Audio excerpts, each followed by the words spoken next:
Halo, saya Sumarna, Direktur dari Mutu Internasional.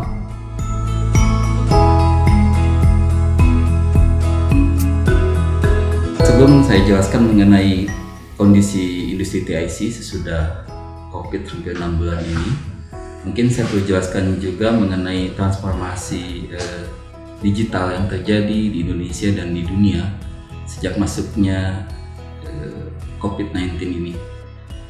Pertama, bahwa di Indonesia ada peningkatan medsos sebanyak 51%, online education 45%, e-commerce 42%, virtual meeting 40%, e-banking 34%. Dan Mei 2020 kemarin ada 1 juta small medium enterprise yang melakukan trading di online platform. Itu data yang kita dapat dari publikasi yang bisa kita lihat di internet, angka-angka yang cukup bagus. Tapi kalau kita lihat secara global, ternyata kenaikan secara global jauh lebih tinggi. Contohnya untuk mobile apps peningkatannya di luar 100%, penggunaan internet 70%, voice call naik hampir 200%, video streaming seperti YouTube naik lebih dari 100%, dan dampak penutupan sekolah di mana ada work from home atau school from home. Di Amerika Latin ada 154 juta anak, itu juga mendera di Indonesia. Jadi kalau kita perbandingkan bagaimana COVID mengubah, mentransformasi digitalisasi di mana-mana, ternyata di Indonesia ukurannya masih lebih kecil dibanding di global. Secara global mungkin ini ada hubungannya dengan infrastruktur yang kita miliki terkait dengan ICT. Kalau bicara tentang industri TIC, tadi kalau kita bicara tentang Indonesia dan dunia, alhamdulillah kalau dari sisi Mutu Agung justru berkebalikannya. Jadi kita selalu pelajari bagaimana performance dari perusahaan-perusahaan sejenis dengan kita yang kita jadikan benchmark, misalnya SGS, BV, Intertek, kemudian kalau di Indonesia Skopindo, itu rata-rata mereka turun omsetnya 10% sampai 18% selama satu semester ini, di semester pertama 2020. Alhamdulillah Mutu Agung masih ada tambahan 1% kita tumbuh secara omset. Di masa ketika WFH berjalan, PSBB diterapkan di mana-mana, tidak ada penerbangan dan yang lain-lain, remote audit kita bahkan di pertengahan bulan Maret kita sudah langsung berjalan, sudah dimungkinkan oleh akreditator kan. Sementara beberapa pihak masih mencoba memahami, karena kita mempersiapkan ini jauh-jauh hari sebelumnya, sehingga bahkan di acara kick-off budget kita di 2020 di awal tahun tanggal 14 Januari kita sudah launching Mutu Bos Digital. Jadi ketika ada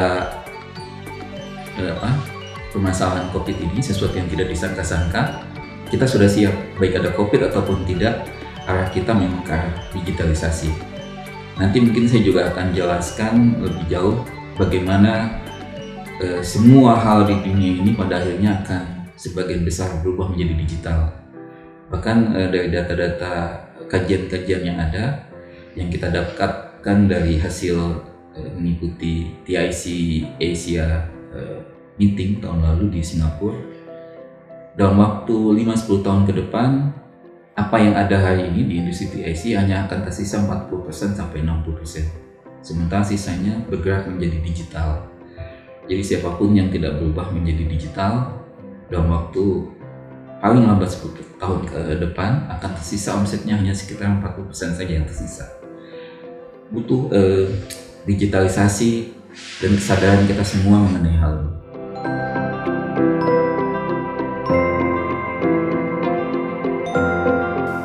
Jadi karena industri TIC di dalamnya ada akreditator, ada regulasi, tentunya semuanya harus berdasarkan apa yang diputuskan oleh akreditator.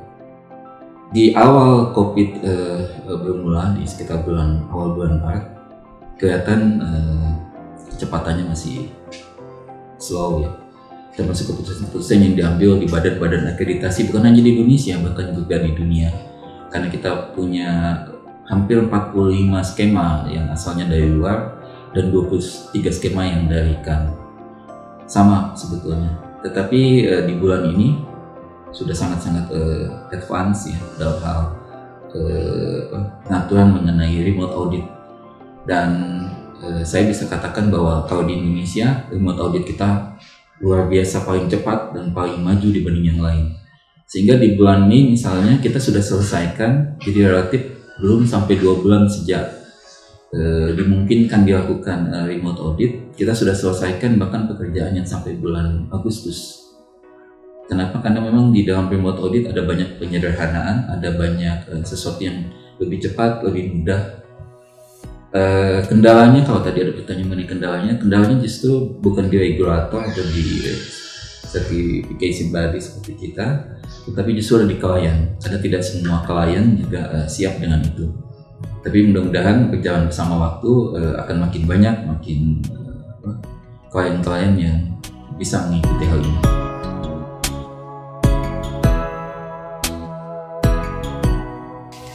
Iya, pada dasarnya kerjaan sertifikasi terutama itu ada bagian yang mengecek kesesuaian. Kesesuaian itu banyak bicara tentang dokumen, ya. Dan ada beberapa hal juga yang mungkin dilihat melalui visual pun bisa, tetapi memang ada sebagian yang harus dilakukan melalui kunjungan. Nah, kesiapan kita mengenai hal itu tadi, bagaimana mengelola data-data digital, bagaimana apa yang sudah ditetapkan oleh akreditator kita jalankan. Menurut kami kita sudah sangat-sangat siap. Karena bahkan sebelum ada COVID, memang kita sudah tadi goes digital. Kita harapkan tahun depan porsi digitalisasi kita akan makin besar bahkan dibandingkan yang tradisional.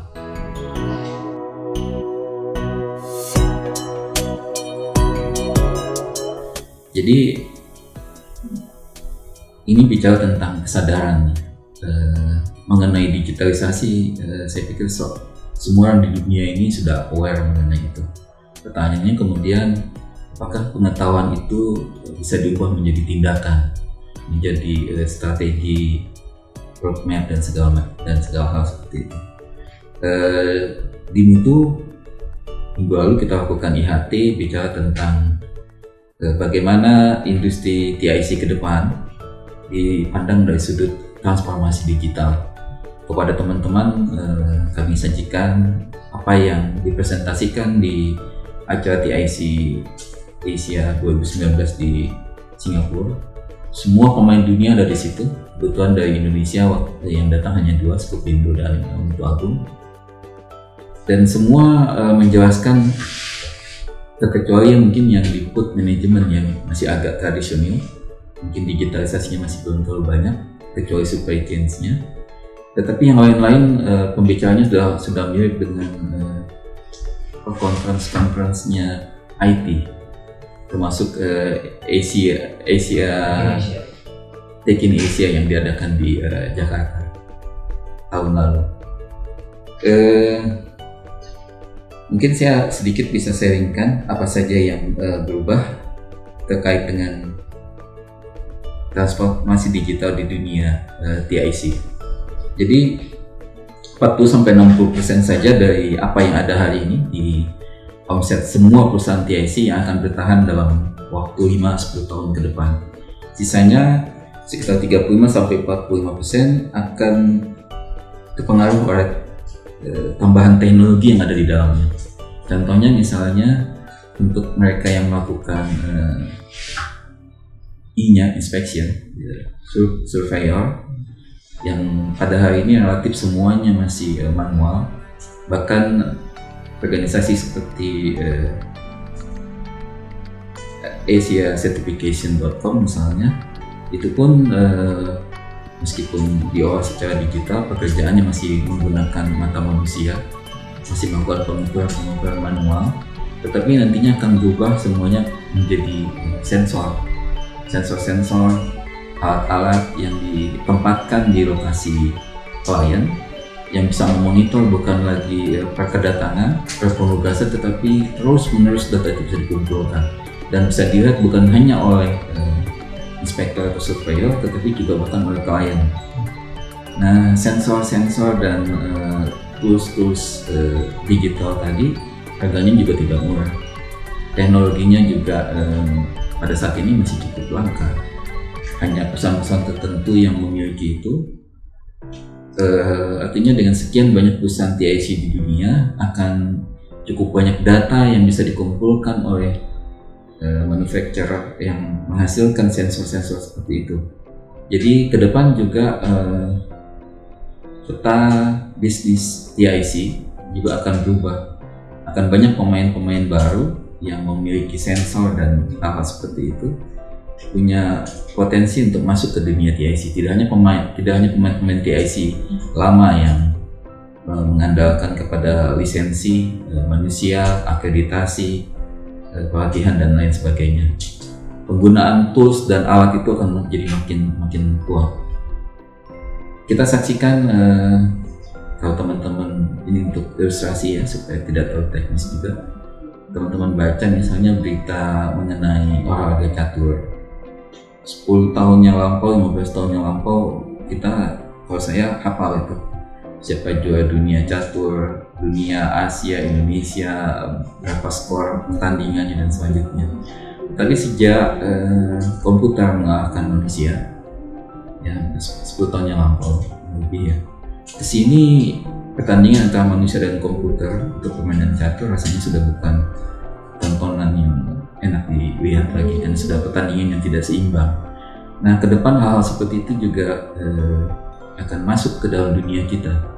Tidak mungkin manusia yang dibatasi jarak, waktu, tenaga, fisik, dan yang lain-lain mampu bersaing dengan segala macam sensor dan tools mekanik tadi, di mana data terkumpulkan terus-menerus secara cermat, akurasinya luar biasa tinggi, bisa dibuatkan nanti dengan AI-nya, analitik yang sangat-sangat tajam, lengkap, yang bisa didefinisikan lebih dahulu apa saja yang dibutuhkan. Manusia akan sulit mengimbanginya. Itu sesuatu yang harus dari hari ini disesuaikan oleh kita semua, termasuk oleh Mutu Agung. Artinya kita juga sama seperti yang dilakukan BT dan banyak pemain TIC terkemuka di dunia lainnya mulai mencari partner, karena kita harus menggandeng mereka. Meskipun tidak tertutup kemungkinan para pemilik, para produsen sensor-sensor tadi, boleh saja suatu saat mereka juga akan buat satu divisi yang misalnya menangani survei dan inspection.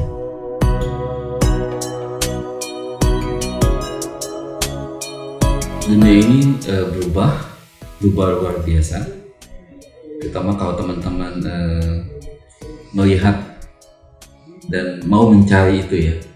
Karena ini sedikit saya mau sampaikan, inti dari kecerdasan adalah kemampuan membandingkan dan menghubungkan, dan inti dari permainan bisnis ini adalah kemampuan untuk membaca tren, menyesuaikan.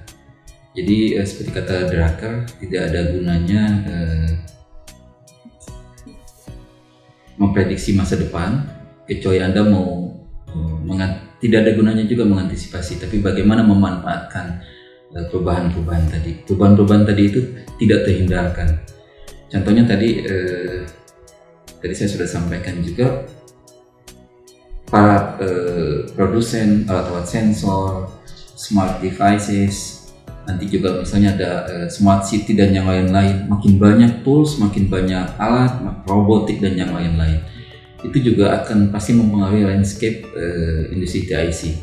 Juga perusahaan-perusahaan konsultasi besar, accounting firm yang besar-besar, di mana mereka sudah terbiasa juga yang big four pada hari ini, misalnya EY, PwC dan yang lain-lain, bicara tentang kesesuaian. Contohnya misalnya untuk ISO 37001, sesuatu yang tiba-tiba kita ketemu dengan Ernst & Young. Mereka auditor laporan keuangan, kita TIC.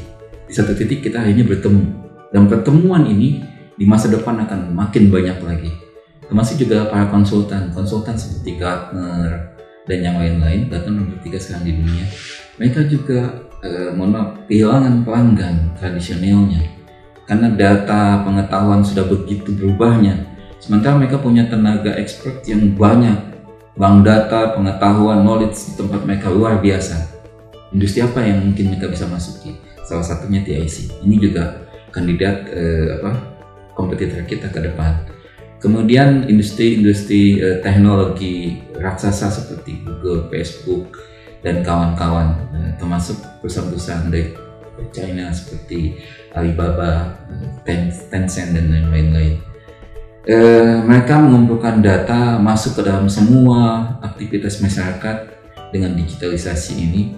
Sementara kita semua tahu bahwa industri TIC adalah industri penghubung antara produsen dan konsumen, seller dan buyer.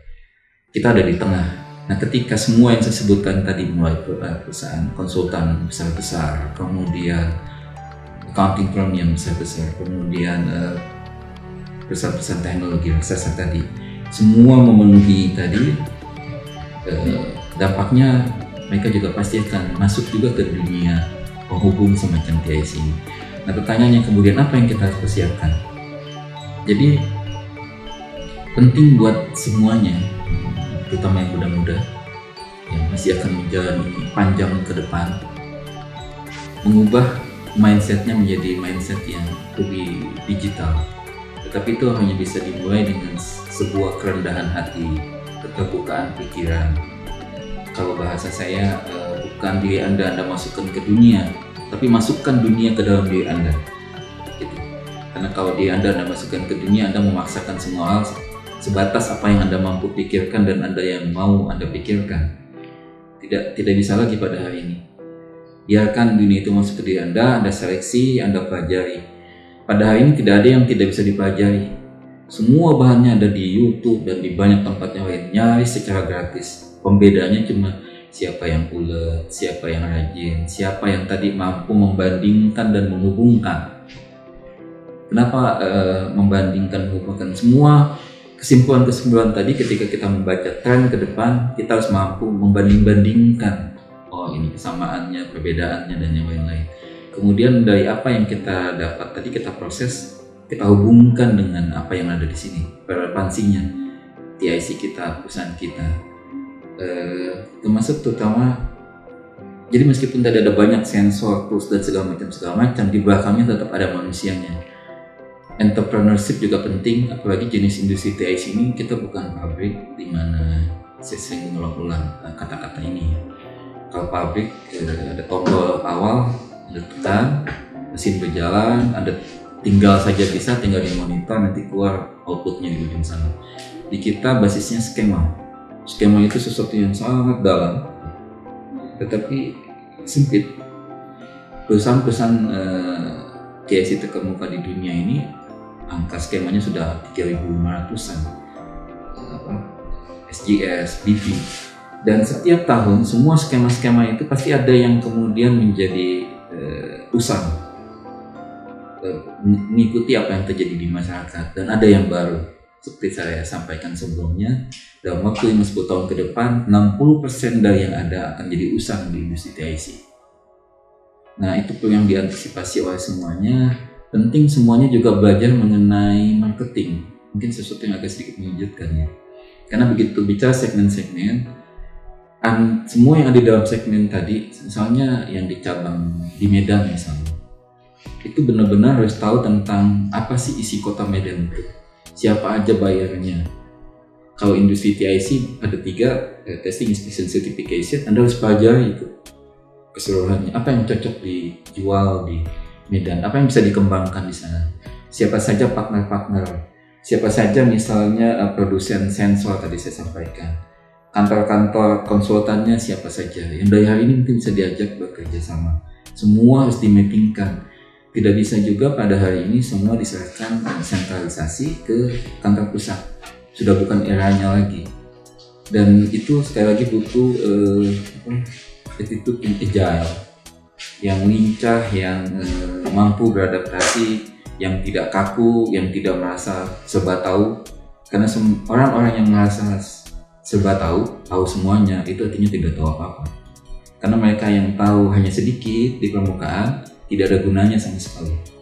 Yang kita butuhkan orang yang tahu dalam, nggak masalah mereka tidak tahu samping-sampingnya, karena akan ada yang ngisi itu. Ada orang lain lagi yang punya tahu, sangat segmented jadi nantinya ke depan. Tapi juga para generalis jangan khawatir, nanti ada yang namanya pengelola. Kita perlu juga masukkan konsep-konsep di kita sudah mulai kita jalankan yang franchise gitu. Mungkin kan kalau beberapa tahun yang lalu semua kalau franchise, memangnya ini tempat makanan McDonald atau KFC seperti itu. Nah, konsep-konsep itu kita perlu pelajari apa-apa tadi, bandingkan, hubungkan.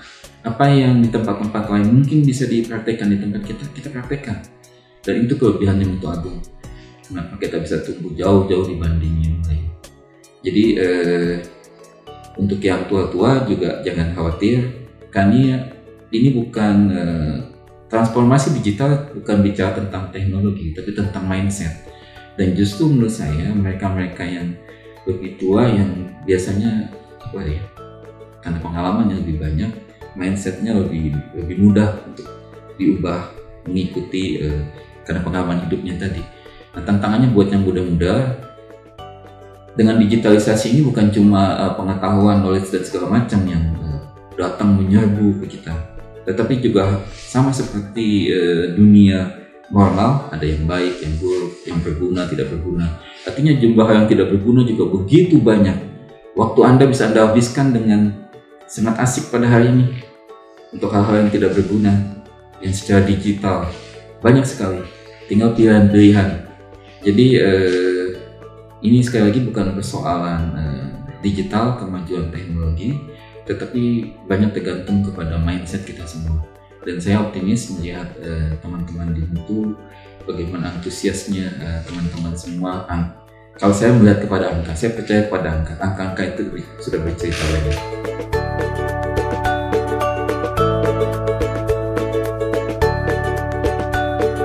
Ya, jadi setelah teman-teman tahu, seharusnya teman-teman bertindak. Karena hasil didapat bukan dari pengetahuan, tindakanlah yang mengubah hasil. Manusia pada hari ini tinggal di gedung-gedung yang begini mewah, begini bagus, dari semula tinggal di goa, ya, di awalnya dahulu, bukan karena para pemikir, bukan karena para pujangga atau siapapun yang ahli di situ, tapi karena tangan-tangan sederhana yang membangun ini semua, yang mengubah pengetahuan itu menjadi tindakan. Nah, kalau konkretnya pertanyaan ke teman-teman, dari teman-teman mungkin apa Pak konkretnya buat kamu?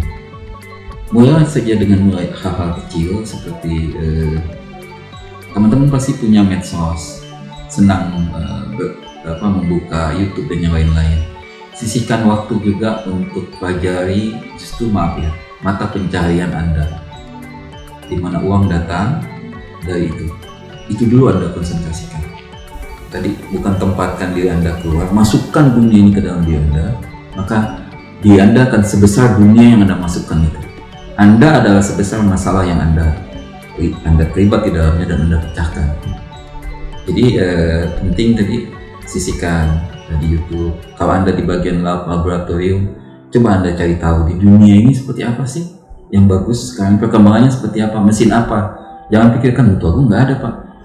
Coba kasih tahu pengetahuan itu, Anda cari tahu, Anda sampaikan kepada pimpinan Anda. Di sini kan juga terbuka, Anda bisa sampaikan ke direksi juga. Anda tahu pasti email kita, ya bisa juga ada WhatsApp group atau yang difasilitasi oleh kantor komunikasi melalui Melek Mutu itu. Komunikasikan, ide-ide akan sangat dihargai karena tadi saya bilang kita punya skematik yang makin banyak dan makin banyak. Pada hari ini 68, target kita kalau kita mau double, triple omset kita, jumlah skematiknya juga begitu, akan double, triple, bahkan lebih mungkin. Jadi ini semua membutuhkan pengetahuan yang perlu ditumpuk, pengetahuan sekali lagi, perlu ditumpuk. Nah teman-teman juga kalau bisa terlibat di dalam organisasi, ini berlaku buat semua. Sebetulnya kalau tidak ada COVID, kita sudah rencanakan ada annual meeting khusus untuk profesi-profesi, misalnya auditor, kemudian inspektor, analis lab. Kita pingin misalnya orang-orang kita, para pimpinannya adalah misalnya ketua asosiasi pekerja lab Indonesia atau apapun namanya, kemudian ketua asosiasi auditor expo Indonesia misalnya, hal seperti itu.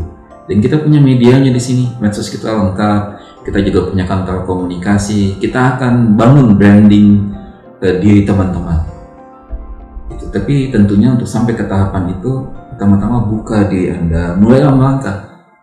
Daftarkan, misalnya Anda buka nih di YouTube, cari channel-channel yang menarik, subscribe. Kemudian buka paling tidak setiap hari apa yang Anda ingin tahu. Pelajari para pesaing Anda. Dan teman-teman, saya juga minta terbuka ketika ada orang baru datang. Tadi skemanya kan makin banyak orang datang ke tempat kita dengan segala macam keragamannya. Jadi teman-teman juga harus terbuka. Karena itu juga syarat supaya memudahkan kita berkolaborasi.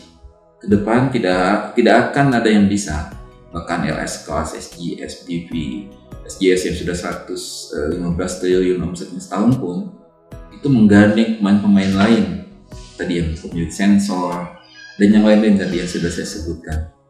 Nah teman-teman coba main dalam lingkup yang lebih kecil dulu di kota Anda, cari itu, pelajari itu, bawa ke kantor pusat, idenya kalau di cabang tidak bisa diproses, nanti kita lihat apa yang bisa kita kerjasamakan. Semua struktur yang pada hari ini bertingkat-tingkat, pada waktunya percaya sama saya, begitu profesi ini kita kembangkan lebih lanjut, dia akan makin rata. Karena begitulah di dunia ini adanya, dan Anda hanya akan dinilai untuk satu hal saja, performance Anda, kontribusi Anda, tidak ada yang lain. Mungkin itu harapan saya, apapun yang teman-teman kerjakan itu akan berdampak kepada yang lain juga. Jadi kalau ada teman Anda lakukan ini, Anda harus bersyukur dan sampaikan terima kasih juga kepada dia. Kenapa? Apapun yang baik yang dia lakukan itu akan menghasilkan output yang sebagiannya juga akan kembali kepada Anda, kepada kita semua. Makanya saya ketika ada tambahan, bagus ini, cerdas orang ini, kerjanya baik, ini tuh, bahkan sebelum saya jadi direktur sekalipun, saya sudah berpikiran begitu. Kenapa? Apapun yang dikontribusikan kepada perusahaan, pada akhirnya akan saya dapat juga manfaatnya. Mungkin itu penutup dari saya. Sekali lagi tetap semangat. Assalamualaikum warahmatullahi wabarakatuh.